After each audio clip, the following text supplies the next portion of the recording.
Hello everyone! I just finished the music for the ballet project Dreamland in cooperation with choreographer Dmitriy Russo. I love the art of the dance, and for me as a composer it's always a very special experience. Dmitriy Russo teaches at the Ballet Academy of the Hochschule für Musik und Theater München. He teaches ballet and contemporary dance, and he choreographs his own pieces. And now I'm going to ask him why Dreamland and what inspired him. This is one of the pieces that they kind of develop by themselves, because I start with creating material with the students, and this all material was created in the pandemic time, a little bit online, a little bit in the real classes, and then it was I even showed excerpts for examination, and it's material, and then I thought, let's start developing it into something more than just material, and then together with your music I managed to find a little red line and then connect the different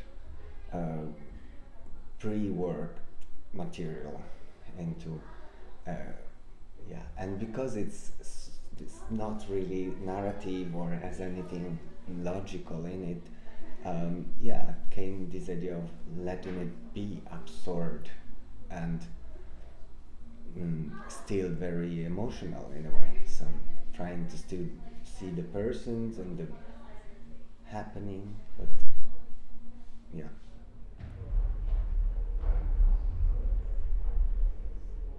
I see you repeating the steps, but I don't see you practicing the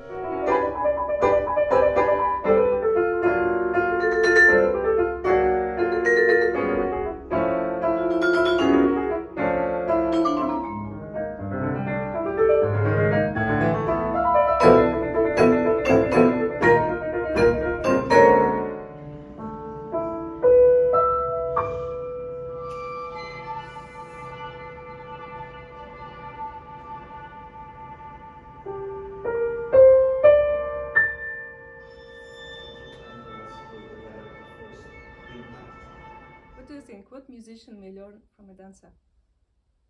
So actually, not as a musician, but also maybe as a percussion player.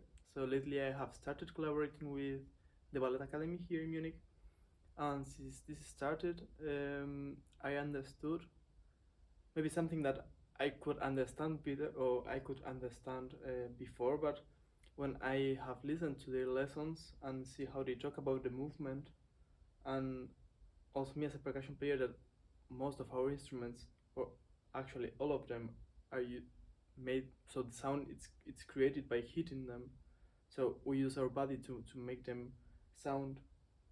So how they are talking about how they move their body, their arms, or if this movement is starting from my fingers, or it's starting from my elbow, or it's starting from my, I don't know, from my back. It's a completely different movement or sensation, and I can also experiment with that when I'm playing. So actually just this little thing made my way of thinking how I move myself totally different. So I think a lot of things.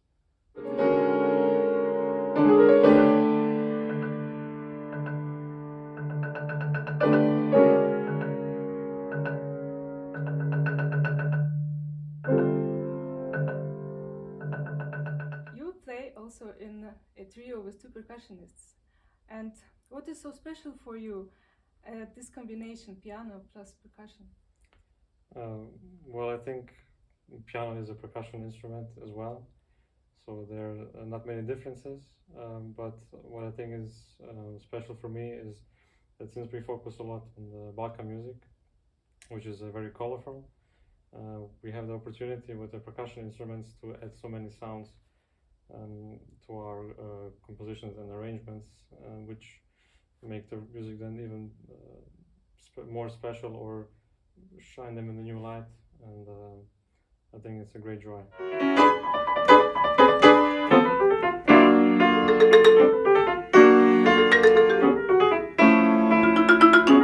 What do you think? What dancer may learn from a musician?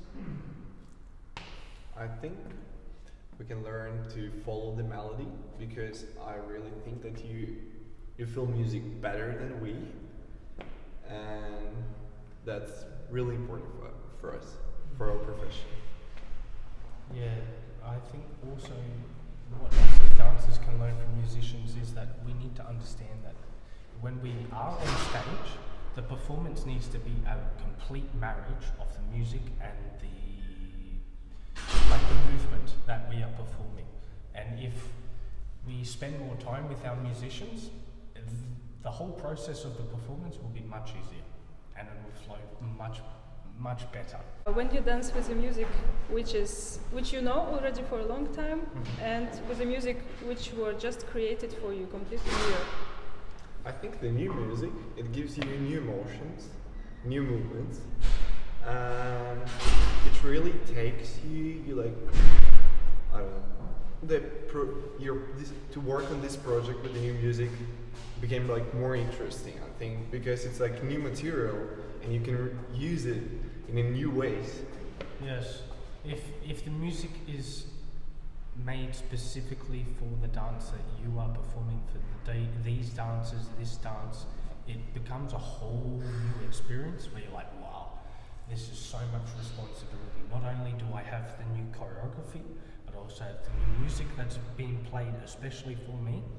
But also on the other side, if you hear like just Tchaikovsky or the old classics, and then you create new choreography to those old classics, it's like, whoa, you know, I'm kind of being part of history. I'm dancing to music that they danced 200 years ago, 300 years ago, but just new choreography and with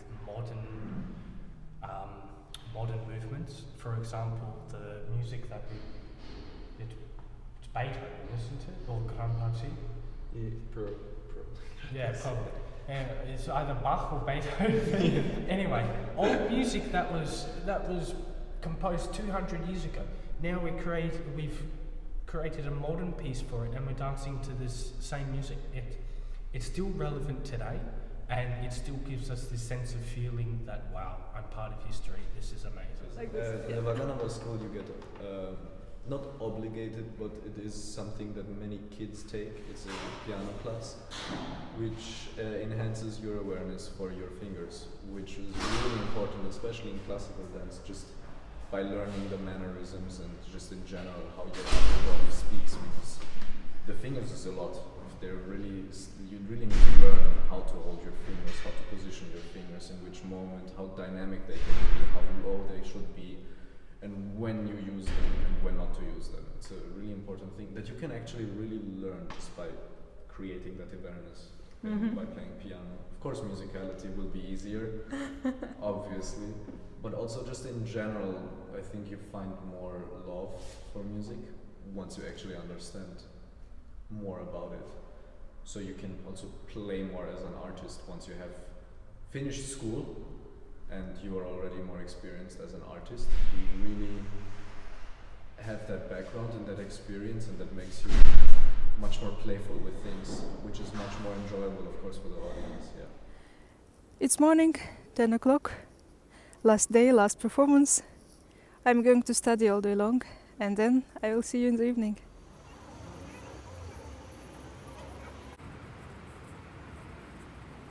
Going to the concert, very nervous.